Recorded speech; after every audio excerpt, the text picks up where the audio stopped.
Lift as You Climb, the story of Ella Baker, written by Patricia Hruby Powell and illustrated by Gregory Christie. Under a bright North Carolina sun, Ella rode to church with Granddaddy and Mama. When Granddaddy Mitchell stood to preach, Ella sat in the deacon's chair, legs ruler straight, ears soaking up his strong voice. He preached, give to others. He preached, join together. He spoke, freedom. He asked, what do you hope to accomplish? After church at Granddaddy's farm, the farm he and Grandma worked as slaves, the farm they toiled on like mules after emancipation till they bought and owned it, where Ella played catchball with her cousins until Grandma said dinner time and afterwards, listen. Back when we were slaves, Master said, bet you marry light-skinned Carter. I said, no how. Master, also my daddy, made me plow the swamp to break me. After turning the muck, I went and jumped the broom, married proud Dark Mitchell, your granddaddy, and danced all night long. Ella drank up that story till it filled her bones. She listened to her neighbors tell about chopping cotton. Many still lived in shacks, worked white people's land like her grandparents back in the slave days. On their land, her grandparents raised vegetables, hogs, and cows. On their land, they built a church and a school. Church said, help your neighbor. Mama said, lift as you climb. When Ella was about 10, Mama said, Ella, help the neighbors. Ella rounded up the motherless children, dragged them home, dunked them, scrubbed them, dressed them in clean clothes, returned them to their grateful daddy. Ella harvested peas. After her family ate their fill, she took a peck of peas to the neighbors. When strangers came over, Ella stroked the fire, warmed the food, serve it. At 14, Ella set off for boarding school in Raleigh, high school and college at Shaw University. Top of her class. Worked as a waitress to pay her way. After she graduated, Ella moved to New York City. She asked herself, what do I hope to accomplish? She would lift as she climbed. She joined voices that demanded, don't buy where you can't work. Negroes needed jobs. White shop owners needed Negroes to buy from their shops or they'd close. Without jobs, without money, Negroes couldn't buy from white shops. Ella and other colored people told the shop owners so. Some whites hired a few blacks. They needed each other. Ella fought for that to step toward justice. She fought for rights. She fought for her people. She got a job with the NAACP. The NAACP raised money to fight racial injustice in the courts by selling memberships and registering voters. The NAACP focused on finding members in the Negro elite, preachers, doctors, businessmen, but Ella had a different idea. She'd find a church, get herself invited, talk at Sunday service, make friends with everyday people, middle-class maids, shop workers, and poor sharecroppers, not just the elite, and ask, what do you hope to accomplish?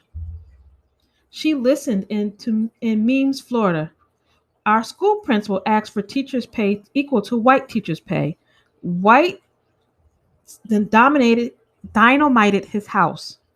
Killed him. Ella mourned, then said, you want equal pay for Negroes? Register to vote. Choose your representatives. They will listen to your complaint. The representative will fight for the Negro. All over the South, Ella made speeches about freedom, voting, rights, words straight from her heart to the hearts of her audience. Then she asks, what do you hope to accomplish?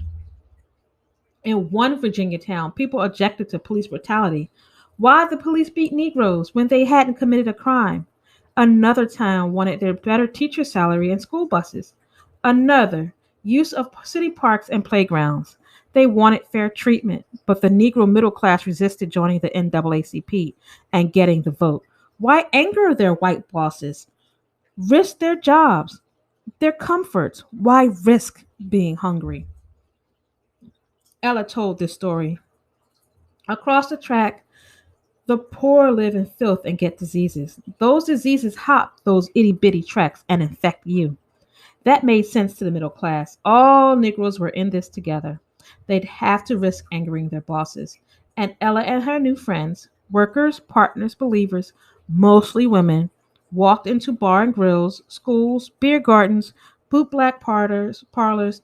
She was always the poised lady, always Miss Baker at posing the question, what do you hope to accomplish? The people wanted freedom. Martin Luther King Jr. and 100 men, mostly preachers, and Ella worked together for black freedom. They formed the Southern Christian Leadership Conference.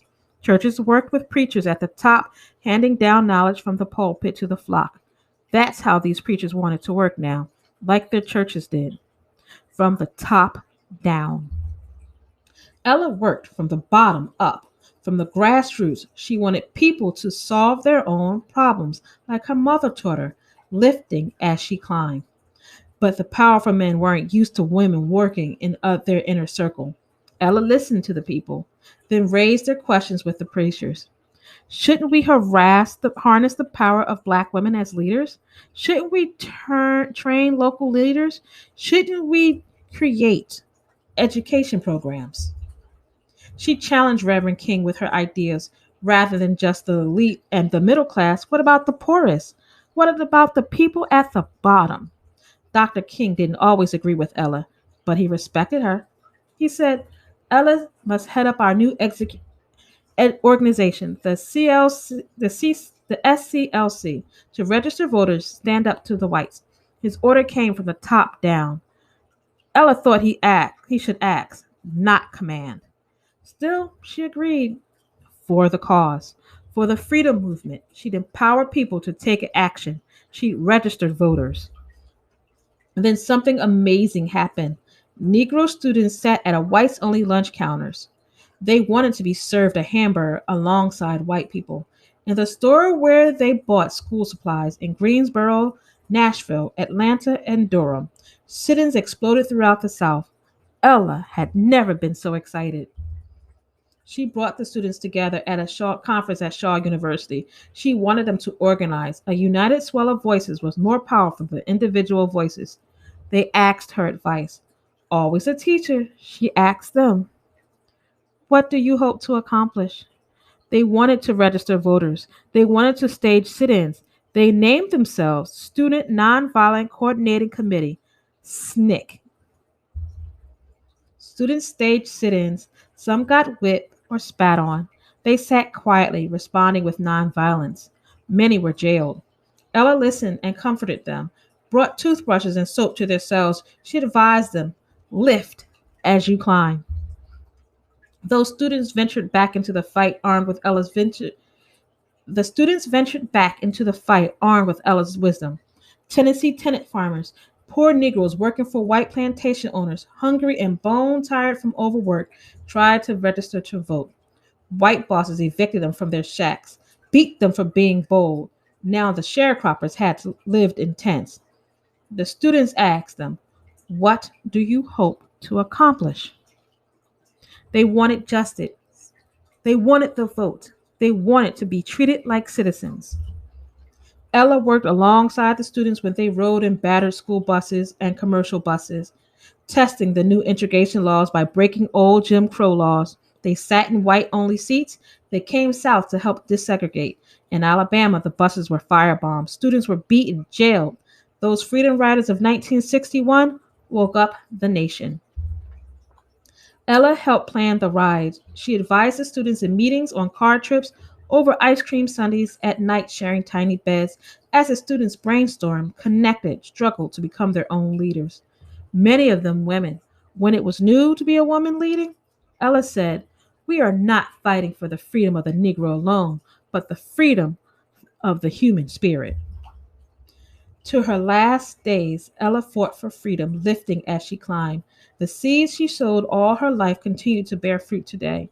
She said the struggle for rights didn't start yesterday and has to continue until it's won. What do you hope to accomplish?